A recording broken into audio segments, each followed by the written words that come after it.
lose sight of. And the reason we should not lose sight of it is because ISIS is now challenging that theory that I said a moment ago, which is that Islamophobia is driven by domestic issues.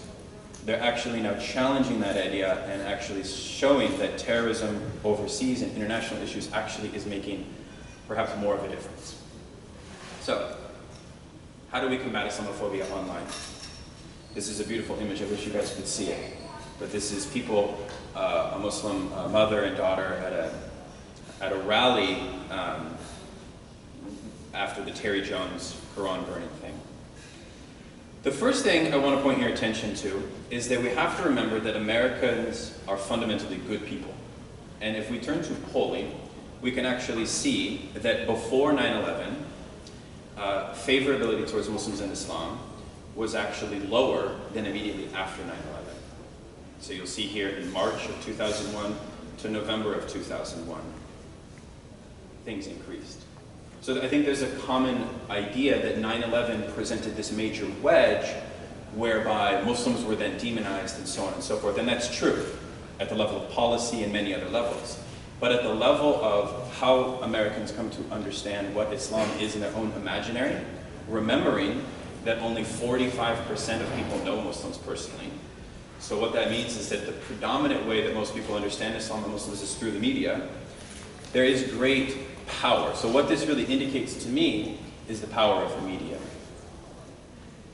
So the first thing I want to state is that we have to begin combating Islamophobia online by sharing what I would call the counterfacts about American Muslims, because you have a media environment that is absolutely saturated with a very particular frame on Islam, and that is becoming more and more focused on textual questions. In other words, I would argue in a post-9/11 world, a lot of the questions that Americans have, because there is so much content about Islam, are actually very complex questions related to the Quran, related to prophetic traditions and things like this, that they aren't getting sufficient answers to. So, what my organization has sought to do, thank you, is really not necessarily answer those tough questions directly, but rather to redirect the question to a level that would be showing that Islam is actually defined through the way in which American Muslims live out their Islam. You follow what I'm saying? Now, the way in which American Muslims would live out their Islam would be vis-a-vis the way in which their participation as citizens, the way in which they treat their neighbors, and so on. That is an expression of something. But there's also something that's very important to recognize, which is if you look at the polling data itself, you actually find a lot of support. And this is interesting because we made a film about a Gallup poll of Muslim public opinion globally, and we broadcasted it on Al Jazeera Arabic. It was called Inside Islam, What a Billion Muslims Really Think. And the film was a device for Muslims themselves to realize that the extremism is not as big as the media thinks it is. You follow what I'm saying? So look at this, for example. Killing civilians is never justified. 2011 Pew Research Center. Christian majority, 71%. American Muslims, 89%. Total terrorism attacks domestically since 1980 to 2005, only 6% done in neighborhoods, which is very interesting, counterintuitive to all of us, right? 1/3 of American Muslims said that they have worked to solve a problem in their community. And then you can see here when it comes to television watching, interest in watching sports, interest even in recycling, completely on par with mainstream society, completely on par. Now, I want to point your attention to a film that's going to be launched in 2 weeks. It's called American Muslims Facts versus Fiction. This is a 10-minute online film that would be a wonderful device if each and every one of you were to share it on Facebook. You could just imagine the multiplying effect. That is going to bring together top scholars of Islam that will be addressing questions of Islam and violence, as well as community activists looking at ways in which Muslims have responded to the hate crime that occurred in North Carolina, looking at a whole bunch of sort of hot button issues. Now I have 1 minute left. The other program that I want to point your attention to is a new film that's going to be out in 1 year from now It's called The Sultan and the Saint, and this is a film about Saint Francis of Assisi, who is actually one of the most important figures in Christianity next to Christ. He's a saint that came around in the Middle Ages, and he actually went to Egypt during the height of a crusade, literally in a battle itself, and he engaged for 1 week with the Muslims in dialogue that then became very transformative for his own spirituality. A third project that we have is called Understanding Muslim Diversity. So if any of you are interested at the grassroots level of training police or training civil servants, and I know that ING does a lot of this work too, but we too have a film-based training program called Understanding Muslim Diversity. And then finally we have a new film called Enemy of the Reich, the Noor Inayat Khan story, which is a World War II story about a Muslim heroine in occupied Paris that went on to PBS 2 years ago. So that's a little bit about Unity Productions Foundation. I have some literature over here, and I'll leave it at that. Thank you very much.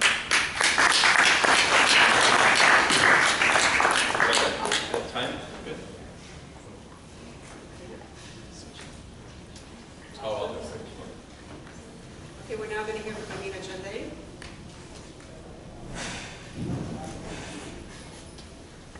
Contact or resources? Resources? No. I think it's resources, because she did contacts. Yeah.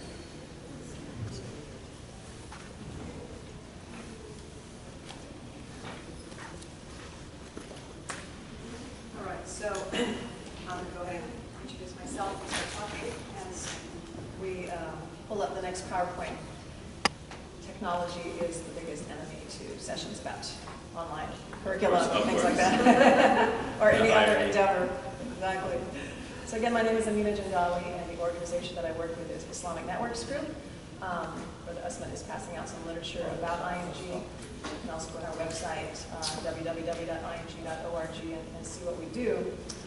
Basically, we began this organization, Maha is the founding member, and I joined her in 1993, which was a time when it was kind of the rise of, and we didn't even use the term Islamophobia back then. It was just a lot of anti-Muslim sentiment that was obvious in the media, and it was obvious in kind of the common word in the street that with the fall of communism, the new enemy is going to be Islam and Muslims.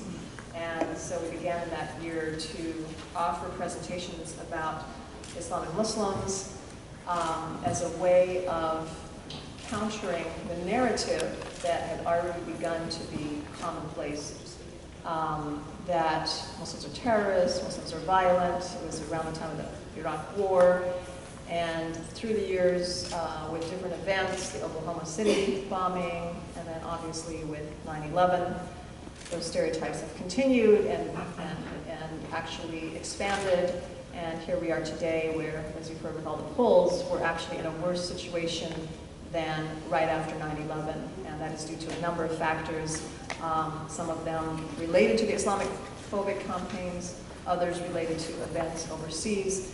And I have lived myself, I can testify that ISIS has made the landscape much more difficult. My son just entered high school this year, and he literally ducks when he sees people in the street. He's going to be really mad that I'm telling you guys this, but I've raised 4 other children and they never reacted this way. And when I ask him about it, it's because everyone knows about Islam through ISIS. They come up to him and say things like, Allahu Akbar. You know, it's so pervasive now because of the horrible actions of ISIS that he has a level of insecurity about being Muslim and self-identifying as a Muslim that I would say is unprecedented for the previous decade. So we really are facing on many levels challenges, but as was mentioned by Daniel, we also have many opportunities. There are more of us, and many of the polls show that American Muslims, young Americans, are much less likely to hold these biases. And if we go into our children's schools, we'll see that it's a much more diverse and multicultural world that these kids are growing up in, certainly compared to when I was in school. And so that makes a lot of sense that when kids grow up with people from different backgrounds, they're not going to hold the same prejudices that their parents or grandparents might have. As we are looking at how to react or respond to these challenges, it's important to realize that there are certain frames out there that kind of define the narrative. And some of the problems with that narrative include, I'm going to see if I can, which cable is it if I hold? The white. Yes. Good job. Get it? Yes. Oh, perfect. All right, so monolithic images of Muslims where we all look the same, and that goes back to, I remember in 1979, everyone assuming that I was Irani because I wear a headscarf, and that was the time of the Irani Revolution, and then the Iraq War, everyone thinks you're Iraqi, so that's not a new problem, but it's become more common because people are seeing so many of these images over and over again.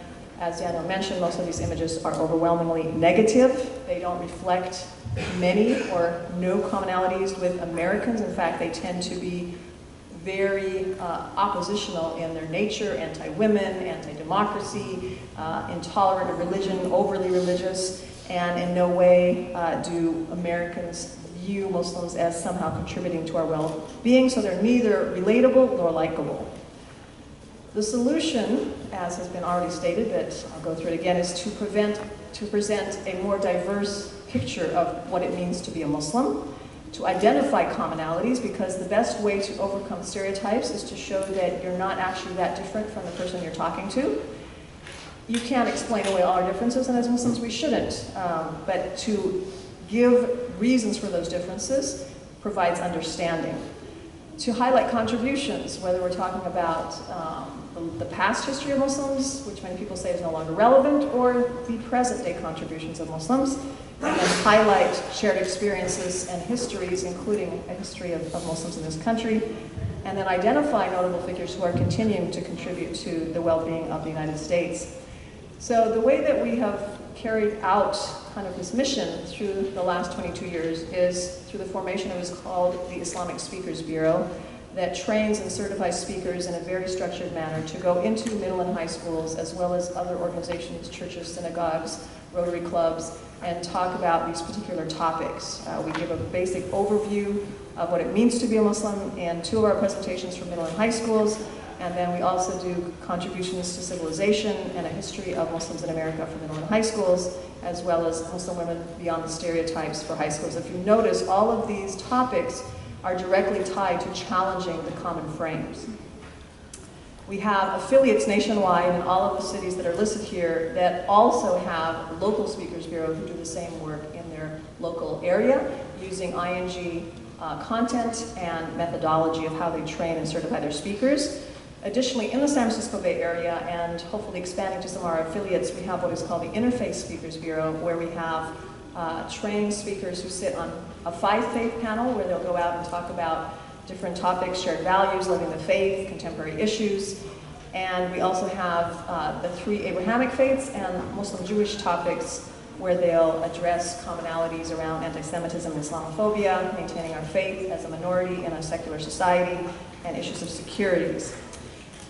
Further expanding our reach, in the last few years we have put all of our major presentations online and created curriculum around them that is now available to teachers. So say you have a teacher up in North Dakota or, I don't know, where do Muslims not live? In Alaska, and they want to learn and teach about Muslims and their faith. They can now go online, they have to be teachers in a accredited institution, and they can download our presentations, and accompanying those presentations are texts, the same texts that we use ourselves when we give the presentation.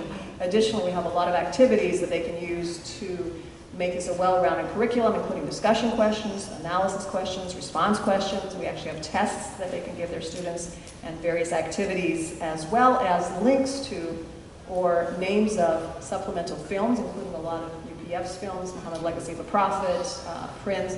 All of these are movies that are related to the topic that we are discussing that they can now show in the classroom, then give the students discussion questions and really have a rich discussion around it.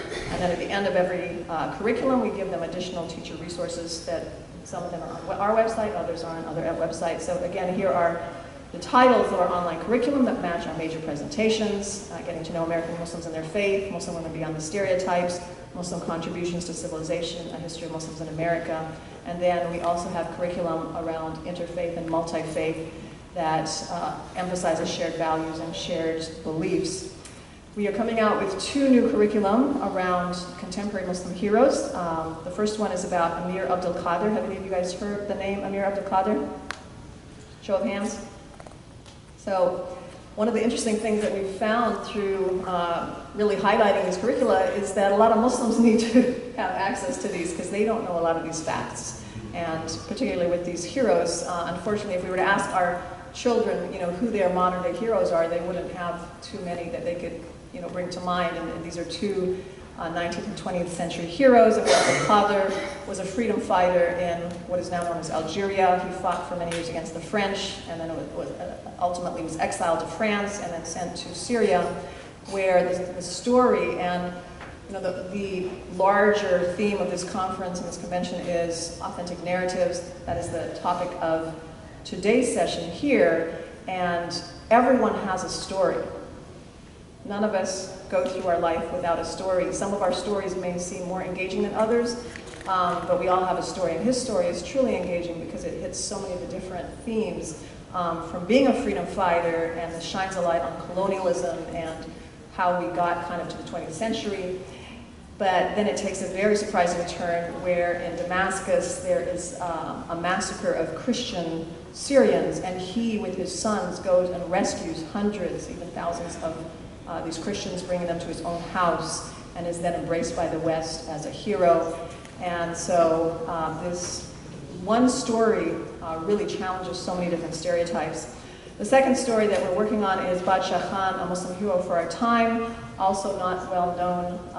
He was a affiliate of Gandhi, but doesn't take a lot of the credit that is given to Gandhi, and he helped to promote a non-violent resistance to English rule in what is the subcontinent India at that time. So both of these are coming out soon. You can access them, again, if you are a teacher. You can share this information with teachers using the postcards that we gave you. And we also have a abridged version of these curricula for Muslim youth who are in need of these facts, because Muslim youth right now are being shown one identity and one representation of Muslims. And so we have this on the portion of our website that is for ING youth in a more abridged version. We also have put up on our website answers to over 100 of the most common questions that we get in classroom or other presentations. They include many different topics. Some of them are very basic, others are more specific. And they also include questions about ISIS and specific actions of ISIS and how those contravene teachings around those issues.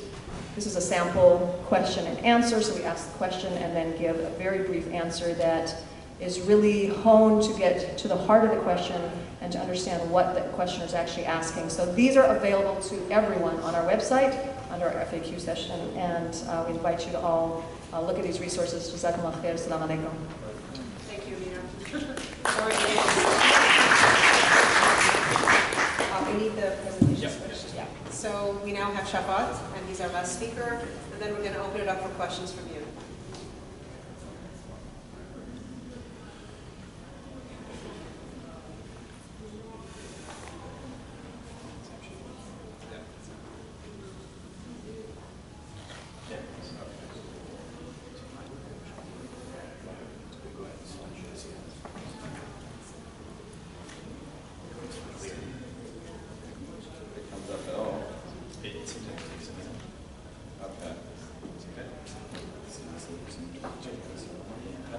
There we go. Okay. Assalamu alaikum, everyone. All right, I've woken you up. Okay, I'm gonna try to be good and put my little stopwatch here so Maha doesn't have to yank me. Oh man, lost it. Okay, my name is Shafath Syed, and I'm very happy to be here. Thank you all for coming here. I know you have lots of options. There's like 100 different sessions going on simultaneously, and you chose to come to this one. So I'm here to talk about individuals and what individuals can do to make a difference. So how many of you, show of hands, how many of you believe one person can make a difference? Okay, that's great, but I noticed that not everybody raised their hands. So to the folks that raised their hands, I'm really glad that you believe that, because I'm going to show you examples of some things that I've done to try to make a difference. For the people that did not raise their hands, I'm going to change your mind, and I'm going to show you how one person can make a difference. I don't think anyone will disagree with the fact that we're going through a lot. These are times of tribulation, right? There are so many things that are happening around us, and there's lots of challenges that we're dealing with. And these challenges test our character. Our character is tested when we have challenges in front of us. What are some of these challenges that are going on with the Muslim community in America? One is you have world events. A few of the speakers talked about ISIS, there's Al-Qaeda, there's all these things that we don't control. And some people expect us to somehow stop ISIS. So we have ignorance. 2/3 of Americans have never met a Muslim, right? They don't know what Muslims are and have no idea what Muslims believe. We have politics and politicians that take advantage of situations for their own agenda. We have the Islamophobia industry, what Jandali downstairs in the main session talked about, the research that he did around that. They're pumping hundreds of millions of dollars into demonizing Muslims. And we have the media that is amplifying this message and has their own narrative. Now going back to character, how do we respond to situations like this? There are basically 3 ways to respond. One is you can get frustrated and angry and say, why is this happening? Why is, we're good people, why is this, I'm really mad, I'm angry. That's one way to respond. A second way to respond is you can get really depressed. You can get, try to go to a place where you can ignore the situation, get depressed, and cry about it. And the third way to respond is you can get motivated. You can say, you know what, this sucks. And I'm not going to get depressed about it, I'm not going to get angry about it, I'm going to do something about it. And I'm here to encourage everyone to take that third approach, to get motivated and do something about it. So I'm going to talk about a few projects that I've done. I got motivated around. One was really trying to identify a problem and coming up with a solution. Back in 2010, there was a series of events that, like one after the other, where I was like, oh my gosh, not another crazy Muslim blowing up something or killing people.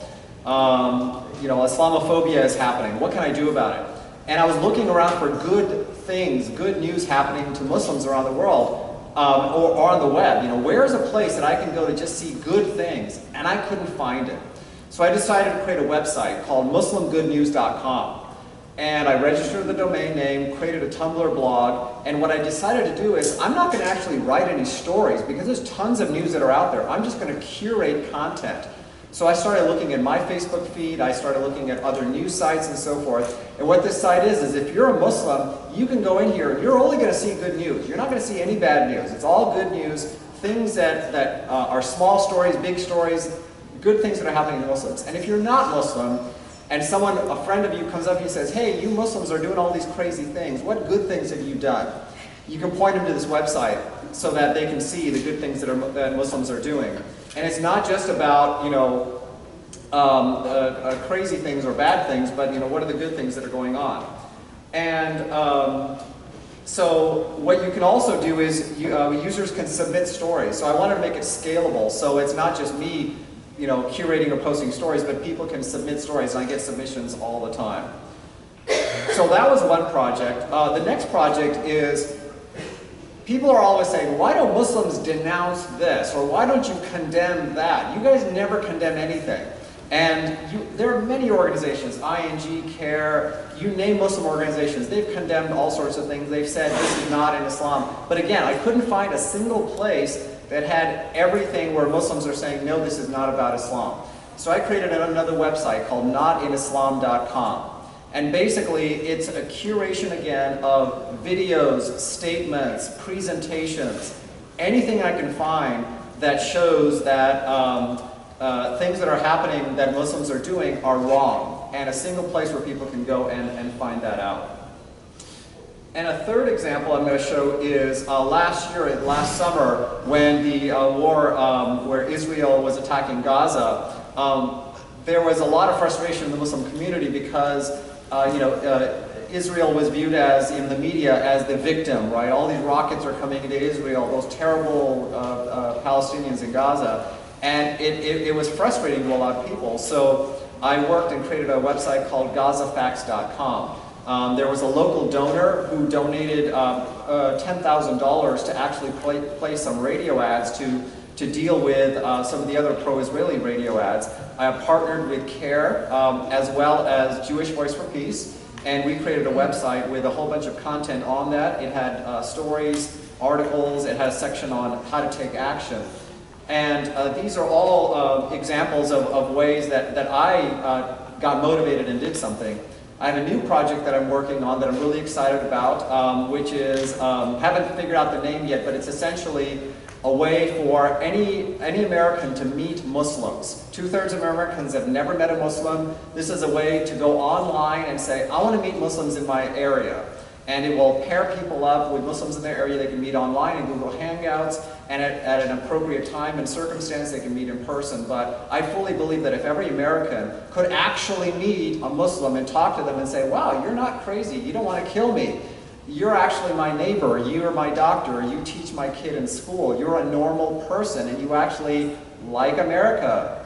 If we can actually reach every American, it doesn't matter what the media is going to say about Muslims, because they'll know the reality. And I'm actually going to stop there and give Maha back 3 minutes. Thank you.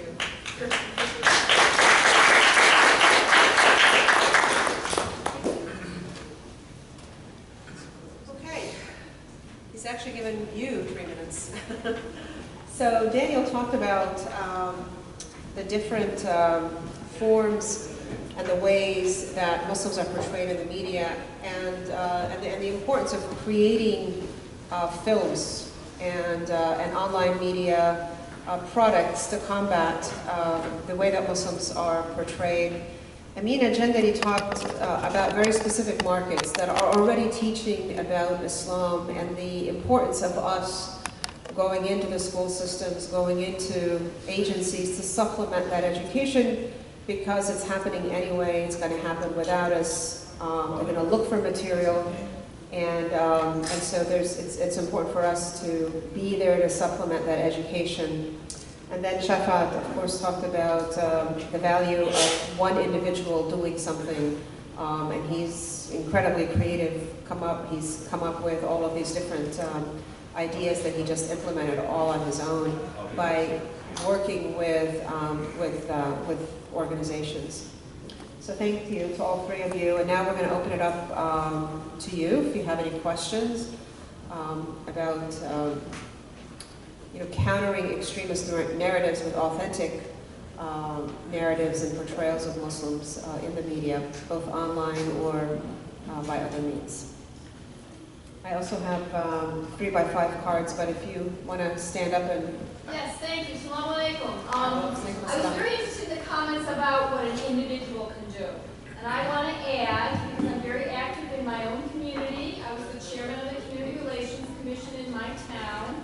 I really want to encourage people to join something.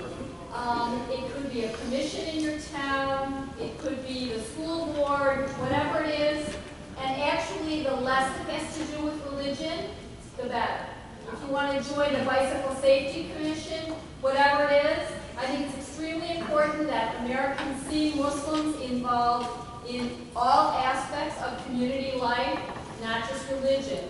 So I love the idea of what can an individual do. People can make films, people can write blog posts, but there's nothing like getting involved in your own community in some small way, doing it consistently. Lots of people will get to know you, and for many people, it will be the first time they know a Muslim personally, and that's really important. Thank you. That's an excellent point. I absolutely agree 100%. In fact, just to expand on that, recently over the summer, the local elementary school where my daughter goes had some challenges between the district and the Teachers Association and so forth. I got involved. I wasn't involved in my school, and I didn't go there saying, oh, I'm Mr. Muslim, and I'm here to save the day or anything like that. I just got involved, and through the course of interactions, I had people come to my home. It happened to be Ramadan, And they were asking some. The questions just come up. You don't have to come out there and say you're a Muslim. They just start asking questions because it's like, oh, you're not eating. And then Eid came around, and we gave little gifts to the parents and the group, and they're like, wow, I never met a Muslim. I'm really happy to meet you. So absolutely, what the sister just said. Excellent point. I want to wholeheartedly agree. We sometimes think that the only way to combat Islamophobia is by talking about religion, and I totally agree with you that just being a human, being accepted as a human is even more powerful, where they're looking at you just like another mom or just like another community member. And there are so many ways you can get involved, from your child's PTA to volunteering on field trips to getting involved in your local city council. And we need those voices to be heard just as much as we need this other part of it, educating about Muslims. Great. Yes. Assalamualaikum. Thank you all for your talks. To build off of that, I'm writing an article for the Muslim Link, one of the largest circulating newspapers on the East Coast. So I would like if each of the panelists could just provide one simple thing that you would recommend American Muslims to do to combat Islamophobia. So because we're an educational organization, I would say that American Muslims need to become more literate themselves because the questions are getting tougher. People are studying a lot more about Islam, and so they need to up the ante as well. And our FAQs are a really good resource for Muslims as well as for people outside the faith. I don't know. I mean, I would say there's many different things that you can do. I would say from a certain practical level, what I have found to be probably the most impactful are kind of large-scale local campaigns that really gather and garner local attention and local press, and that are actually based and housed within an Islamic organization. So, for example, I can think of several campaigns done by local mosques that were in different communities, because part of my job is actually traveling the country and going and spending time with local Muslim populations, and I've seen countless examples of young, creative, second or third generation, usually immigrant Muslims, doing super, super creative things that are not necessarily with the kind of impromptu or the sort of brand of Islam and religion, but they're based more on music, they're based more on art. I'm thinking, for example, of like Saad Omar, who's an old school Minna leader, and he's speaking actually at Minna. He has this thing called Poetic Vision Tour, where he actually brings in like nasheeds and Islamic poets, but intentionally markets to non-Muslim youth as well. So finding those ways of kind of creating large-scale local campaigns and local programs, and then finding ways to link up to existing templates from Muslim organizations that are out there to do them would be one thing. And of course, I would make a selfish plug for UPF and our film screenings, but that's obviously another way as well. I would say actions speak louder than words, and the only way we're going to change attitudes about Muslims is by our good deeds, our good actions. So what I would say is do something good in your local community, whether it's for your school, whether it's for feeding the homeless, whatever it is, do something good in your community, and people will recognize that good that you've done and start asking you questions and let them know that Muslims do good things. So actions, not words. We have time for a few more questions.